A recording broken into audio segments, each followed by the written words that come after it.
विमल पोलो जुबा केसरी, हर पल मनाओ केसरी त्योहार। संडे स्पेशल एडिशन में आज बात करूंगी बिहार की। वोट के अधिकार की एक अदद अधिकार है जो इस देश में अंबानी के पास भी वैसा ही है और गरीब से गरीब व्यक्ति के पास भी वैसा ही है। और बात करूंगी एसआईआर की, यानी स्पेशल इंटेंसिव रिवीजन की, जिसे बिहार में दरअसल अचानक चुनाव से ठीक पहले यह कहकर शुरू किया गया था कि अवैध बांग्लादेशी घुसपैठिए वोटर लिस्ट में नहीं होनी चाहिए। वोटर लिस्ट इस देश की मतदाता सूची शुद्ध होनी चाहिए और उसका शुद्धिकरण जरूरी है। और फिर अब संविधान का भी हवाला दिया गया कि यह अनुच्छेद 326 के मुताबिक मैंडेटरी है। Only Indian citizen can cast their vote in Indian election. अब सुप्रीम कोर्ट ने कहा कि भाई ये नागरिकता तय करना ये चुनाव आयोग का काम नहीं है, ये दरअसल प्रेरोगेटिव है होम मिनिस्ट्री का, ये तो गृह मंत्रालय का काम है। अब बावजूद इसके बिहार में आधार कार्ड नहीं मानने की जो जोर आजमाइश थी वो बड़े लंबे वक्त तक चली और फाइनली सुप्रीम कोर्ट का वर्डिक्ट आया, ऑर्डर आया, टिप्पणी आई, वो भी मैं आपको बताने वाली हूं। लेकिन विपक्ष ने इस मुद्दे को लपक लिया। विपक्ष ने यह कहना शुरू किया कि बीजेपी और चुनाव आयोग आपस में मिलकर वोट चोरी का खेल खेल रहे हैं। राहुल गांधी ने वोटर अधिकार यात्रा भी निकाल दी 16 दिन की बिहार में, जहां चुनाव भी है, भाई चुनावी राज्य है तो चुनाव में फायदा भी इसका एक मकसद गिना गया। लेकिन इसके पहले 7 अगस्त को राहुल गांधी ने एक सियासी एटम बम भी फोड़ा, जिसमें कहा कि बंगलुरु सेंट्रल लोकसभा सीट पर एक सीट महादेवपुरा की विधानसभा सीट पर 1,250,000 वोटों की चोरी हुई और 5 तरीके गिनवाए राहुल गांधी ने कि भाई एक जगह पर बहुत सारे वोटर हैं, एक ही वोटर कई कई जगह पर लिस्टेड है। वो वोटर जो 18 साल का है पहली बार वोट करेगा, ऐसे वोटर्स में 80-80 साल के वोटर्स रख दिए गए हैं और बहुत सारे ऐसे वोटर कार्ड हैं जिनमें हाउस नंबर है 0।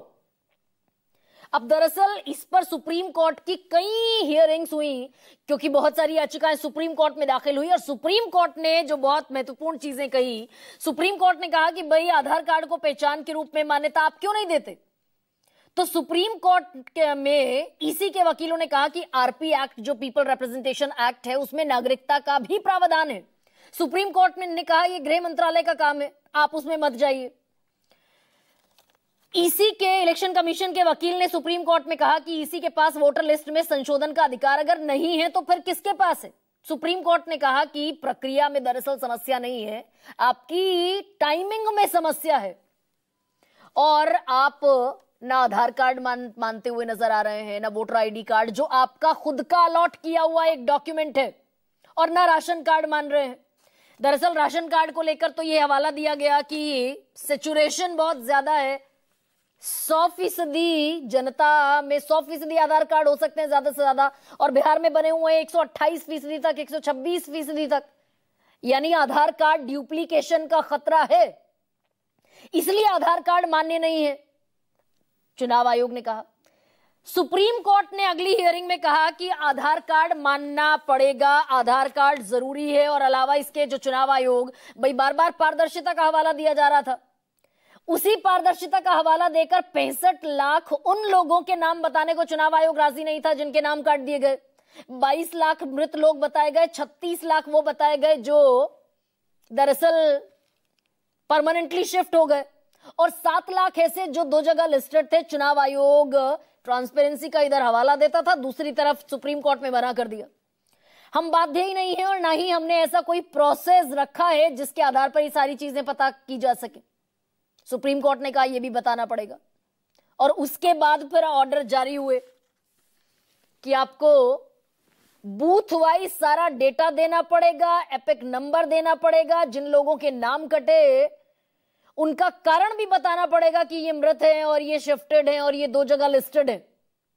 अब दरअसल आज की कमाल खबर जो मैं आपको बताने वाली हूं वो ये है कि अब ये एसआईआर, जिस पर अभी बिहार का बवाल थमता हुआ नहीं दिख रहा है, 8 सितंबर को सुप्रीम कोर्ट में फिर हियरिंग होगी इस बात पर कि ये एसआईआर दरअसल जो बिहार में शुरू हुआ ये गलत हुआ या सही हुआ, इस पर 8 सितंबर को फिर बैठेगी सुप्रीम कोर्ट और ये भी तय करेगी कि नागरिकता जिसका हवाला दिया जा रहा है वो चुनाव आयोग के इख्तियार में है कि नहीं है।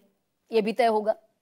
आज की कमाल खबर यह है कि 10 सितंबर को अब चुनाव आयोग दरअसल राज्य के जो चुनाव अधिकारी हैं उन सबके साथ मीटिंग्स होंगी, सीईओज के साथ, चीफ इलेक्शन ऑफिसर्स के साथ, और निश्चित यह किया जाएगा कि पूरे देश में एसआईआर कैसे होगा, कैसे पारदर्शी लिस्ट बनेगी, कैसे वोटर जो पूरा वोटिंग का प्रोसेस है कैसे उसे ट्रांसपेरेंट बनाया जाएगा। और इसमें भी कमाल की बात यह है कि अब चुनाव आयोग इस बात पर विचार कर रहा है, दरअसल सीईओ से, चीफ इलेक्शन ऑफिसर से इस बात के सुझाव मांगे गए हैं कि भाई हम तो अड़ गए थे बिहार में 11 डॉक्यूमेंट के अलावा कोई डॉक्यूमेंट मान्य नहीं होगा। अब राज्यों के सीईओज ये बता दें कि क्या इन 11 दस्तावेजों के अलावा भी ऐसे दस्तावेज हो सकते हैं जो एलिजिबल वोटर को तय कर सके और अलावा इसके नागरिकता भी तय कर सके। फिर से नागरिकता के डॉक्यूमेंट पर चुनाव आयोग बढ़ता हुआ आगे दिखाई दे रहा है। अब इसमें भी एक पेच ये है कि अगर देश भर में एसआईआर होगा, और क्योंकि अगले साल होने हैं तकरीबन आधा दर्जन राज्यों में चुनाव, ममता बनर्जी झंडा उठाकर बैठी हुई है, लाल झंडा, कि किसी भी तरीके से हम वोट चोरी, अवैध तरीके से वोटर लिस्ट का ये जो गड़बड़ झाला नहीं होने देंगे। लेकिन इसमें सवाल एक और ये भी है कि अगर बिहार चुनाव से पहले जिस तरीके से देश भर में एसआईआर कराने को लेकर मीटिंग्स होगी, एक मीटिंग 10 सितंबर को होगी, फिर हो सकता है उसके बाद और मीटिंग्स हो और सुझाव मांगे जाएं चुनाव अधिकारियों से, और फिर जाकर देश में एसआईआर का प्रोसेस लागू हो। तो अगर ये बैठकें इतनी जरूरी हैं तो निश्चित तौर पर बिहार चुनाव से पहले भी हुई होंगी। माफ कीजिए, बिहार में एसआईआर को के सर्कुलर को जारी करने से पहले भी बैठकें हुई होंगी।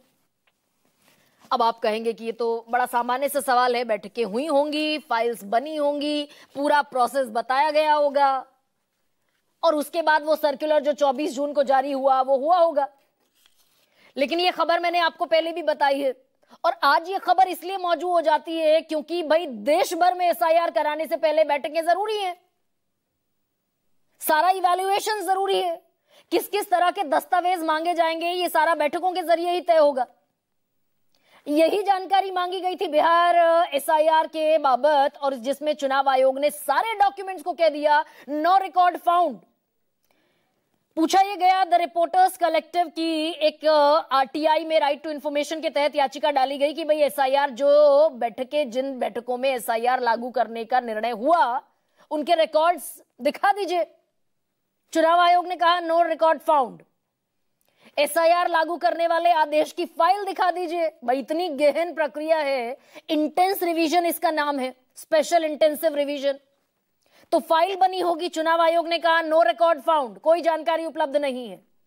और उसके बाद ये कहा, पूछा गया दूसरी आरटीआई में कि एसआईआर के लिए आपने कहा था कि भाई हमने एक इंडिपेंडेंट सर्वे कराया, इंडिपेंडेंट रेफरेंडम कराया, जिसका हवाला दिया सुप्रीम कोर्ट में, वही दिखा दीजिए। चुनाव आयोग ने कहा नो रिकॉर्ड्स फाउंड।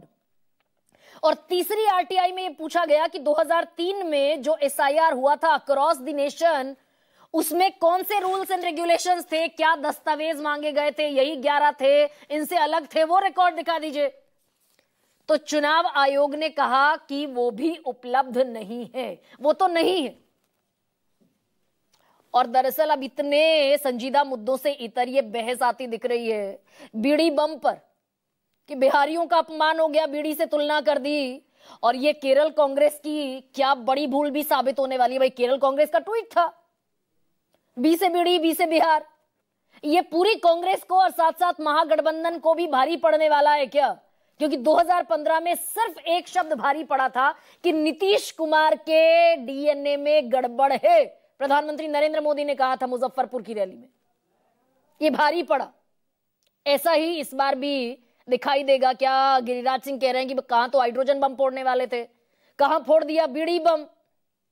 और बिहारी दरअसल माफ नहीं करेंगे, इन्हें माफी मांगनी पड़ेगी। मैं बयान सुनाती हूं आपको। आज दरअसल दिन भर क्या चला, अब करे भाई इलेक्शन कमीशन जाने, इलेक्शन कमीशन कैसे काम किया है बिहार में, इतना अच्छा प्रैक्टिस किया है कि जिंदा को मार दिया, मरे हुए को जिंदा कर दिया। इतना अच्छा प्रैक्टिस होता है कहीं? तो गाली देते देते आपने प्रधानमंत्री की मां बहन को गाली दिलवाया, और वही नहीं स्टालिन को बुला करके गाली दिलवाया, रेवंत रेड्डी को बुलाया। अब जम्मू कश्मीर में अशोक स्तंभ, ये अशोक स्तंभ केवल अशोक स्तंभ नहीं है, भारत की भावना उसमें जुड़ी है। और ऐसे में दरअसल तेजस्वी के नाम को भी डिकोड करते दिखे जेडीयू के नेता नीरज कुमार। तेजस्वी पूरा नाम डिकोड कर दिया। T is equal to trouble maker, E is equal to escapist, J is equal to jealous, E is equal to arrogant, A is equal to arrogant, S is equal to selfish, V is equal to, H भी है बीच में, H is equal to hypocrite, V is equal to wasteful and I is equal to incompetent, total egotistic, ये नीरज कुमार कह रहे हैं। भाई तेजस्वी के नाम को डिकोड करने की जरूरत क्यों पड़ी? क्या अब वो जो लालू की छत्र छाया से निकलते हुए तेजस्वी यादव दिख रहे हैं तो एनडीए भी ये मानकर चल रहा है कि भाई मुख्यमंत्री तो तेजस्वी बनेंगे, इसलिए वार और प्रहार जो किया जाए तेजस्वी पर किया जाए? अब ऐसे में आज का सबसे बड़ा सवाल आपके सामने रखते हैं। वोटर लिस्ट पर राहुल तेजस्वी का बम, आयोग का फूलने लगा है दम। और एटम हाइड्रोजन से बीड़ी बम तक पहुंची जंग। और सबसे बड़ा सवाल ये कि बिहार के वोटर किसके संग?